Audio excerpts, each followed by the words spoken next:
Love can be unselfish, in the sense of being benevolent and generous, without being selfless.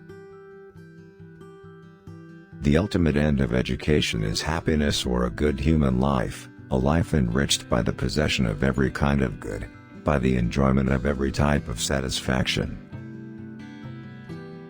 Love consists in giving without getting in return, in giving what is not owed, what is not due the other.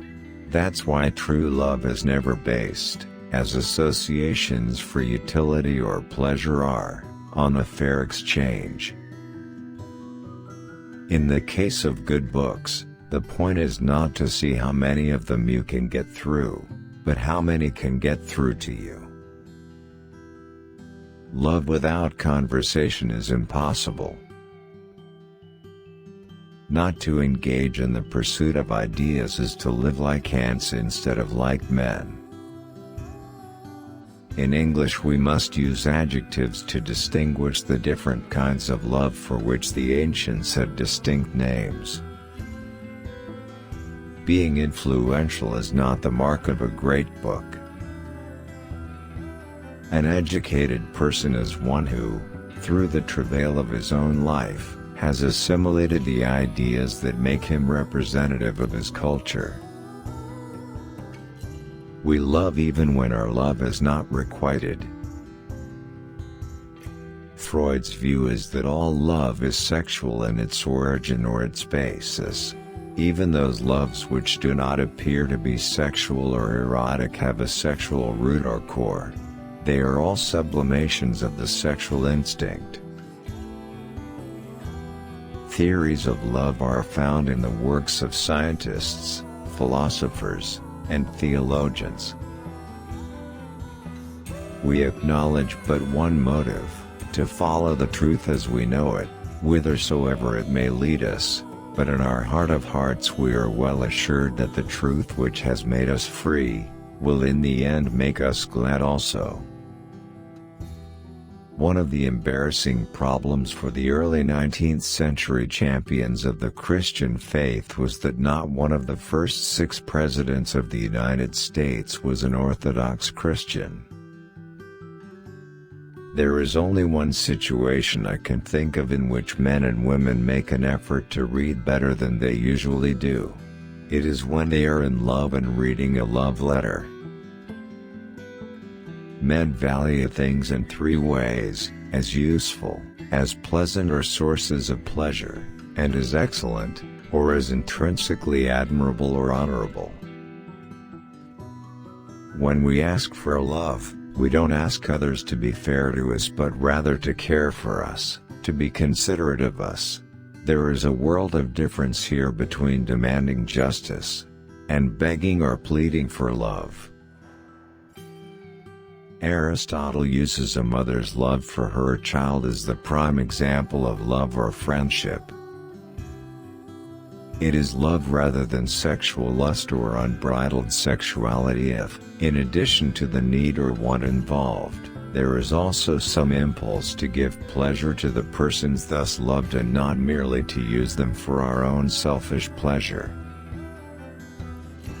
The purpose of learning is growth, and our minds, unlike our bodies, can continue growing as we continue to live. Unless we love and are loved, each of us is alone, each of us is deeply lonely. Ultimately, we wish the joy of perfect union with the person we love. Friendship is a very taxing and arduous form of leisure activity. Work is toil, what one does only to earn a living. If it gives pleasure, it is leisure. Freedom is the emancipation from the arbitrary rule of other men.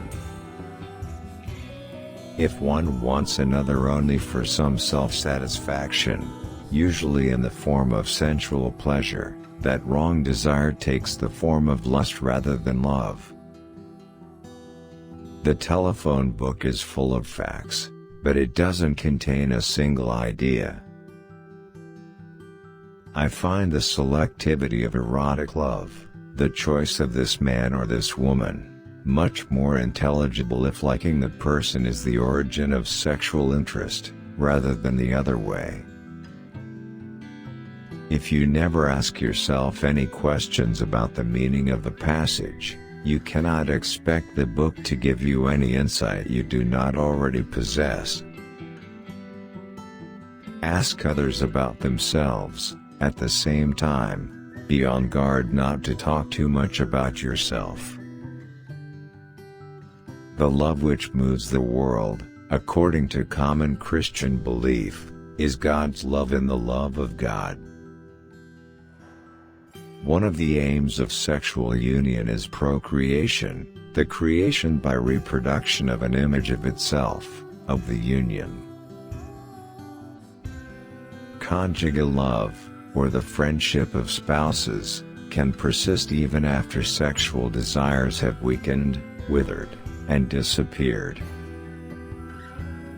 You have to allow a certain amount of time in which you are doing nothing in order to have things occur to you, to let your mind think.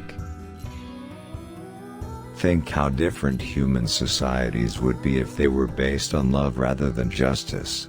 But no such societies have ever existed on Earth. We are selfish when we are exclusively or predominantly concerned with the good for ourselves. We are altruistic when we are exclusively or predominantly concerned with the good of others. Erotic or sexual love can truly be love if it is not selfishly sexual or lustful. Love wishes to perpetuate itself. Love wishes for immortality. Leisure is not synonymous with time, nor is it a noun. Leisure is a verb. I leisure. You leisure.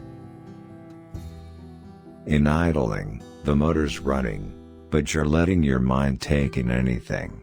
Things pop into it. Those are the gifts of subterranean conscious. Idling is important. Most people don't know how. They're afraid of it. This explains why they turn on the television set or pick up the newspaper. They think they have to be doing something.